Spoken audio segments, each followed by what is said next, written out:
నా జీవితానికి ఎప్పటికైనా ఆనందం దక్కుతుందంటావా రాగి? నా మాట ఎప్పటికైనా దక్కించుకుంటాను రాజు. క్షీణించిపోయే ఈ దీపాలు నచ్చింత నేను పెట్టే భారం రాజు. థ్యాంక్స్. వెళ్ళొస్తాను. ఇంటికేనా? ఆ ఇంటికి నాకు ఇంత సంబంధం లేదు. మరి ఎక్కడో తప్పకుండా వచ్చి దర్శనం చేసుకుంటాను. ఇంకెప్పుడు ఇలాంటి అఘాయిత్యం చేయనని వాగ్దానం చేయి. అదే నీ ఆజ్ఞ అయితే. అలాగే. Good night.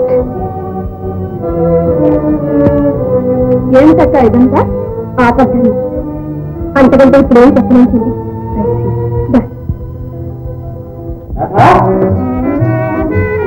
ఎవరు? అల్లుడు గారా? రండి రండి, కూర్చోనైనా. నేనున్నానుగా, ఏం భయం లేదు. ఇదిగో ఒక్కసారి ఇలా రండి. అయ్యో వచ్చింది.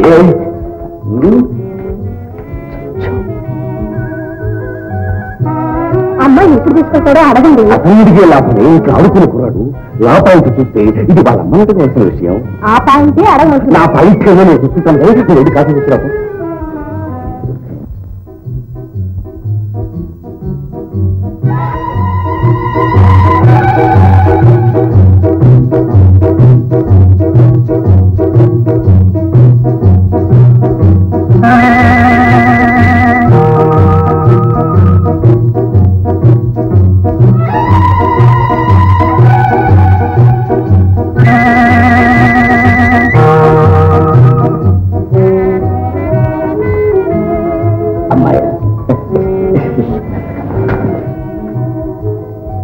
కాఫీ తీసుకోండి. అదే అక్కడే రెండు ఇప్పుడు తాగొచ్చాను. అయ్యో అదేమో అయినా కాస్త తీసుకో. ఈ ఆవిడ మీ కోసం స్వయంగా కలిసింది. ఓహో, అడుచు భార్య ఆజ్ఞ పాటించక తప్పుతుందా?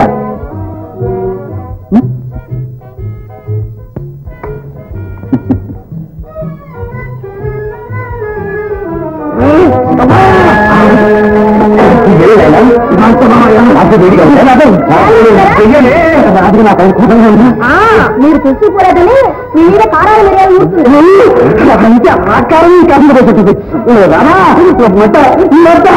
అయ్యో ఇదే ఎదురు చేసేది. ఏలేదు కొత్త నాకు చిన్న మర్యాద ఇదేనా? ఈ చెట్ట ఎలా పనిచేస్తుందో చూడండి. అవును, ఇదే పైకి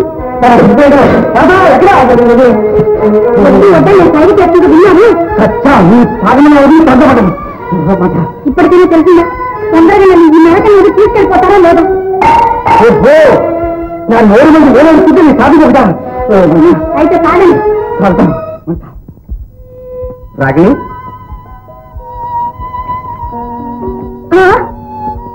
ఎంత ఎదురు దెబ్బ తెలియదో తెలుసా? లోకమే నా మీద ఎదురు దెబ్బతి. తారీఖు మారినా నీ ధోరణి మారలేదే. ఏళ్ళు గడిచినా మారదు రాగిణి. ఇలాగే కొంతకాలం జరిగితే ఎవరినైనా హత్య చేస్తానని నేను భయంగా ఉంది. నోను అంత కర్మ నీకేం పట్టింది? అయినా నీకేం తక్కువని? ఆత్మశాంతి, ఆనందం. నీ మనస్సు నీ స్వాధీనంలో ఉంటే అన్నీ అదే వస్తాయి. మనస్సు అడ్డం లాంటిది. మనం నవ్వితే అది నవ్వుతుంది. నవ్వు నా బ్రతుకు నవ్వుల పాలు కాకముంది నాకెందుకు చావు రాదా అనిపిస్తుంది. నీకేమైనా పిచ్చి పెట్టిందా? నీకేం తక్కువ నీ వైరాగ్యం?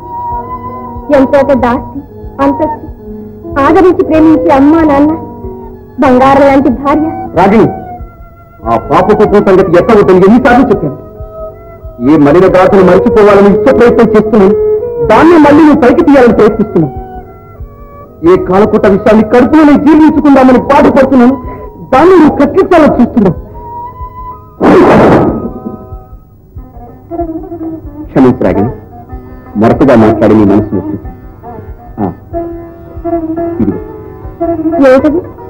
అంధకారమైన ఈ లోకం నాకు మిగిలిన ఆశాజ్యోతి. అశాంతితో పుణ్య కృషించిపోయిన ఈ జీవితానికి తిరిగి శాంతిని, సౌఖ్యాన్ని అనుగ్రహించవలసిన దేవత ఉంది. ఈ దేవికి దాసుడు సమర్పించి అనుకుంటాను. అక్క, నీ ప్రోగ్రామ్ టైం అయిందనుకుంటాను. ఓహో, ఇవాళ మేము మహిళాతో మీటింగ్ లో మాట్లాడుతున్నాం కదా. పద, నా కార్లో డ్రాప్ చేస్తాను.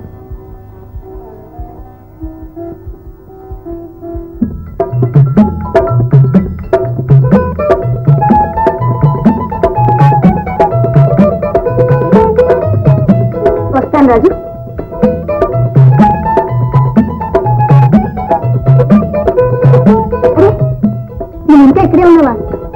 అలాగే నేను ఎక్కడికి వెళ్తాను?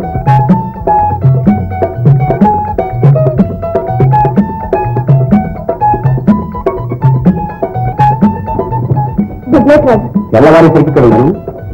రేపు నాకు చాలా పని రాజు. నాకే పని లేదుగా. All right, good night. Good night.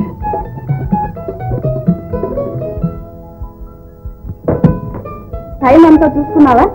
చాలా లేటా? అక్క, ఏమిటి ఆట?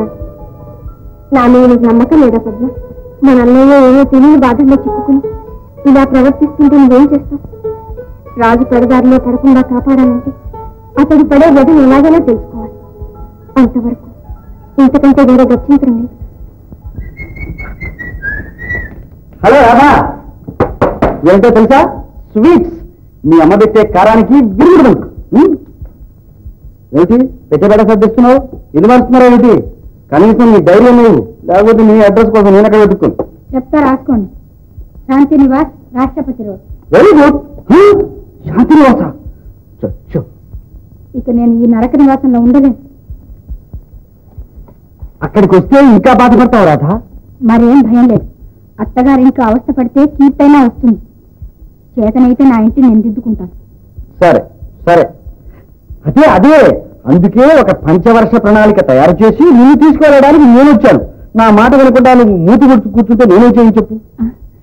నిజంగానా? నీతో బద్దమాడతానా? ఆడపిల్లలు బుట్టరు. అదే అదే, మా ఇంటికి వస్తే పెద్దల ముందు ఎలా నడుచుకోవాలో ఇప్పటి నుంచి రాజుకు నేర్పేస్తున్నాను. నేను అదే అనుకున్నాను. మావయ్య, ఇవాళ రాత్రి తీసుకొచ్చి మా ఇంట్లో దింపేయాలి. అదేమో నాయన, ఇంత ఉంటే నేను అడిగితే ఈ రాత్రంతా మారిపోయింది రే మావయ్య. ఎందుకైనా మంచిది మీ అమ్మగారితో కూడా ఒక్క మాట చెప్పి కాస్త మంచి రోజు చూసి. అబ్బే, ఇవాళ చాలా మంచిది మావయ్య. ఆంధ్రపత్రిక వార ఫలితాల్లో ఇవాళ బ్రహ్మాండంగా రాశారు. ఏమోనాయన, నీ చేతిలో పెట్టాక నీ ఇష్టం. లా పాయింట్ చూస్తే నీ భార్యను నువ్వు ఎప్పుడైనా ఎక్కడికైనా సరే తీసుకెళ్ళావు. అమ్మమ్మ, లా పాయింట్కి వస్తే మీరు మీ అమ్మాయిని మా ఇంటికి తీసుకొచ్చి దింపేయాలి. అయినా మనలో మనకి లా పాయింట్ ఎందుకు మామయ్య? అవును, అది ఒక పాయింటే. కనుక మీరు మీ అమ్మాయిని అలాగే మా ఇంటికి తీసుకొచ్చి దింపేయండి. నేను అలాగే ఆఫీస్కి వెళ్ళి అలాగే వచ్చేస్తాను. అలాగే ఏం కదా నాన్న? ఇంకో అర్ధ గంటలో బయలుదేరుతున్నాం. అవును మామయ్య. అదేమిటమ్మా? అంతే నాన్న. అంతే మామయ్య, అంతే అంతే. రాధా, మా బావగారు అన్నట్టు అంతా వాడి లేదా. మా అమ్మ ఫోటో నేను తీసుకెళ్తున్నా. అయితే మీ నాన్న కూడా తీసుకెళ్ళు.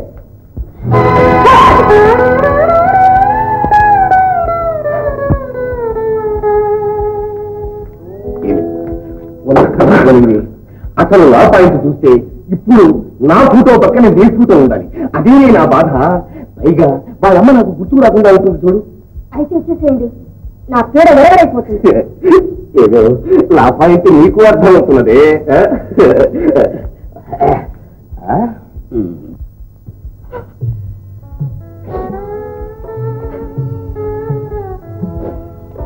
అమ్మా రా,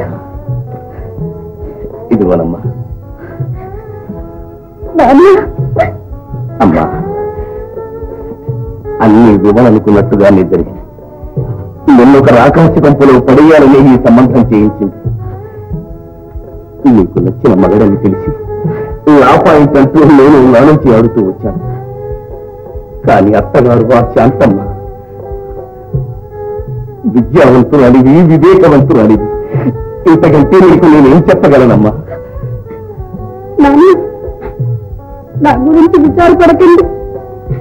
భర్త అనురాగాన్ని ఆడదాని కాపురం నరకమైన బాధ లేదు.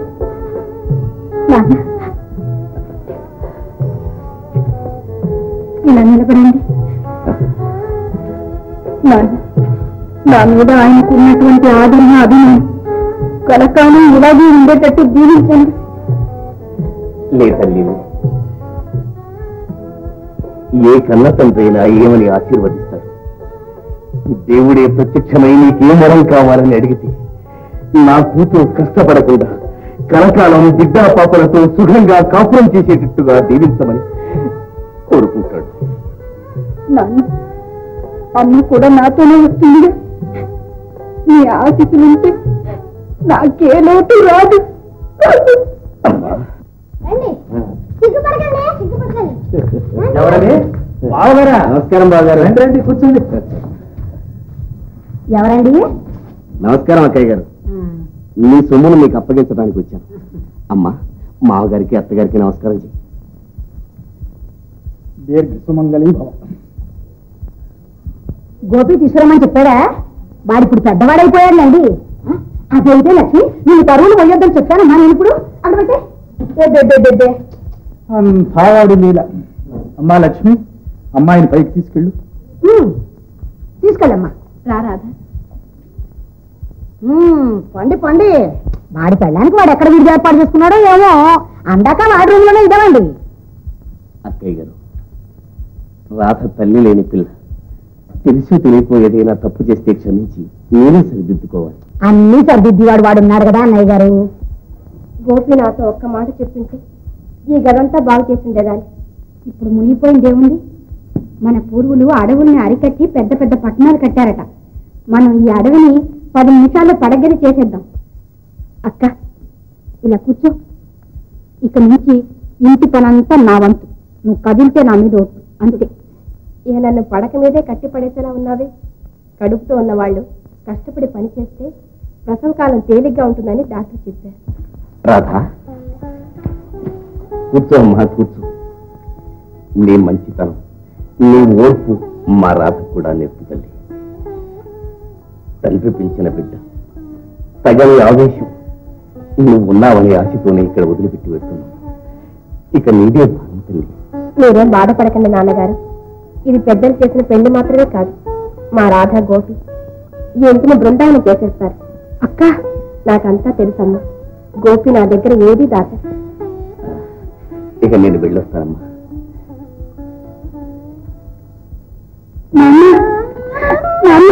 అమ్మా ఇక నుంచి నీకు నాన్నైనా అమ్మైనా అత్తగారైనా అన్నీ ఆ శాంతమ్మ గారు. ఈ లక్ష్మి నీకు తోడుకోడలు కాదమ్మా, తోడబుట్టిన అక్క. ఇక నుంచి ఆమె చెప్పినట్లే నడుచుకో. అలాగే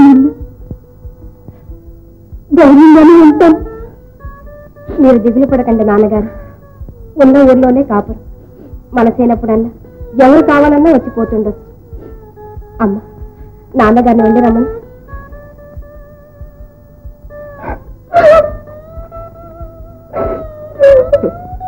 ఆడపుట్టుక పుట్టిన ప్రతి ప్రాణికి ఇలాంటి రోజు రాక తప్పదు.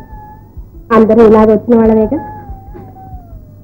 రాసింది అది కాదే శాంత.